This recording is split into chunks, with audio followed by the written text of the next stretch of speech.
الحمد لله نحمده ونستعينه ونستغفره ونؤمن به ونتوكل عليه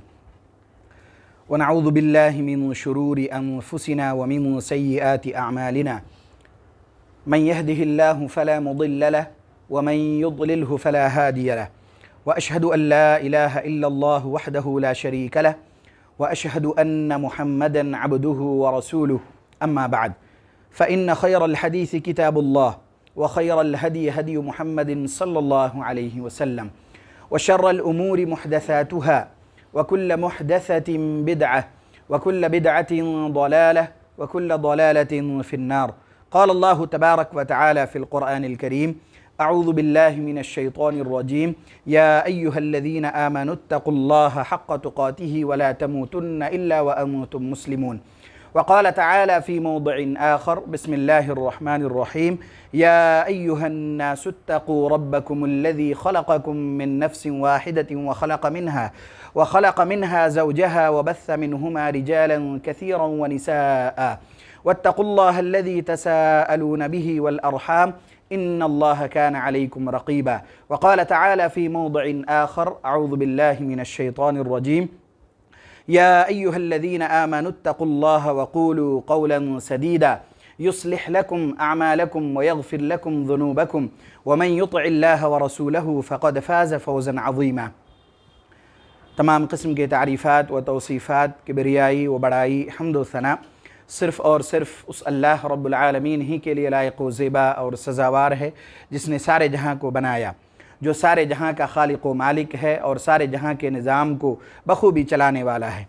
بعدہ بے شمار درود و سلام نازل ہو نبی آخر الزمان محمد عربی صلی اللہ علیہ وسلم پر۔ حاضرین جمعہ، آپ بخوبی جانتے ہیں کہ جس عنوان پر گزشتہ کئی ہفتوں سے خطبہ جمعہ آپ کے سامنے ہو رہا ہے، اسی عنوان پر آج بھی آپ کے سامنے کچھ اہم باتیں انشاءاللہ آئیں گی۔ عنوان تھا کہ ایمان کے فضائل و ارکان میں سے دو چیز یعنی دو رکن کے بارے میں تفصیلی باتیں آپ کے سامنے آ چکی ہیں، یعنی اللہ پر ایمان لانا اور فرشتوں پر ایمان لانا۔ آج کے خطبے میں آپ کے سامنے انشاءاللہ اللہ کی نازل کردہ کتابوں پر ایمان لانے سے متعلق کچھ اہم باتیں قرآن و حدیث کی روشنی میں آپ کے سامنے رکھی جائیں گی۔ گزشتہ ہفتوں میں جب بھی رکن کے بارے میں آپ کے سامنے کچھ باتیں بتلائی گئیں، اس کا مطلب یہ تھا کہ ان باتوں پر اسی طرح ایمان لانا ہے جس طرح ایمان لانے کا حکم دیا گیا۔ چنانچہ آج بھی جو باتیں کتاب سے متعلق یعنی نازل کردہ کتابوں سے متعلق آپ کے سامنے رکھی جائیں گی، اور جو قرآن کی آیات، احادیث نبویہ جس طرح آئیں گی آپ کے سامنے جو رکھی جائیں گی، آپ یوں سمجھیے کہ ان کتابوں پر اسی طرح ہمیں ایمان لانے کی ضرورت ہے۔ اب ایک عام آدمی کو یعنی عوام الناس میں سے اگر ان کو سمجھانا ہو کچھ الفاظ میں، کچھ سینٹنس میں کہ کتاب پر ہم کس طرح ایمان لائیں، تو آپ اسے سرسری طور پر یوں کہہ سکتے ہیں کہ اللہ کی جو نازل کردہ کتابیں ہیں اس پر اس طرح ایمان لانا کہ یہ کتابیں اللہ کی جانب سے نازل کی گئی ہیں، ان کتابوں پر کسی طرح کا کوئی شک اور کوئی ڈاؤٹ کی گنجائش نہیں ہے، جو احکامات اللہ تبارک و تعالیٰ نے اس کتاب میں نازل کی ہے ان احکامات پر ہم سب کے لیے اسی طرح عمل کرنے کی ضرورت ہے جس طرح عمل کرنے کا حکم دیا گیا ہے۔ جن چیزوں پر عمل کرنے کا حکم ہے اس پر عمل کرنا ہے، جن چیزوں سے ہمیں منع کیا گیا ہے، روکا گیا ہے، ان چیزوں سے اپنے آپ کو روکنے کی ضرورت ہے۔ یہ ایک ایسی کتاب ہے جو اللہ تبارک و تعالیٰ کی جانب سے نازل کی گئی ہے۔ کسی بھی انسان یا اللہ کو چھوڑ کر کسی بھی مخلوقات کے اندر یہ طاقت و قوت نہیں ہے کہ اس جیسی کوئی ایک آیت، کوئی ایک حرف بھی کیا کرے آدمی لے آئے۔ یہ چند چیزیں ہیں کہ اس طرح اللہ تبارک و تعالیٰ کی نازل کردہ کتابوں پر ایمان لانے کی ضرورت ہے۔ اب آئیے آپ کے سامنے میں کچھ تفصیلی باتیں بتلاتا ہوں کہ ان باتوں کا علم بھی ہونا چاہیے اور ان باتوں پر بھی اسی طرح ایمان لانا چاہیے جس طرح اللہ تبارک و تعالیٰ نے ہمیں سکھایا ہے اور اللہ تبارک و تعالیٰ نے ہمیں حکم دیا ہے کہ اسی طرح ان کتابوں پر ایمان لانے کی ضرورت ہے۔ سب سے پہلی چیز جو اللہ تبارک و تعالیٰ نے سورہ نساء میں بیان کیا وہ یہ کہ کتاب پر ایمان لانا ہے اگر اس میں سے کوئی آدمی انکار کر دے یا کتاب کے کچھ احکامات میں سے انکار کر دے تو اللہ تبارک و تعالیٰ نے یہ ارشاد فرمایا کہ وہ دور کی گمراہی میں ہوگا۔ اہل علم نے بیان فرمایا اس کا مطلب یہ ہے کہ وہ کافر ہوگا، کیونکہ قرآن کے کسی جز پر ایمان لائے اور بعض پر نہ لائے تو یہ کفار کے ہی علامات میں سے ہے کہ انہوں نے بھی کچھ باتیں مانی اور کچھ باتوں کو سمجھا، یقین جانا، جیسے آپ کے سامنے توحید ربوبیت کے بارے میں باتیں آئی تھیں۔ چنانچہ اللہ تبارک و تعالیٰ نے سورہ نساء میں ارشاد فرمایا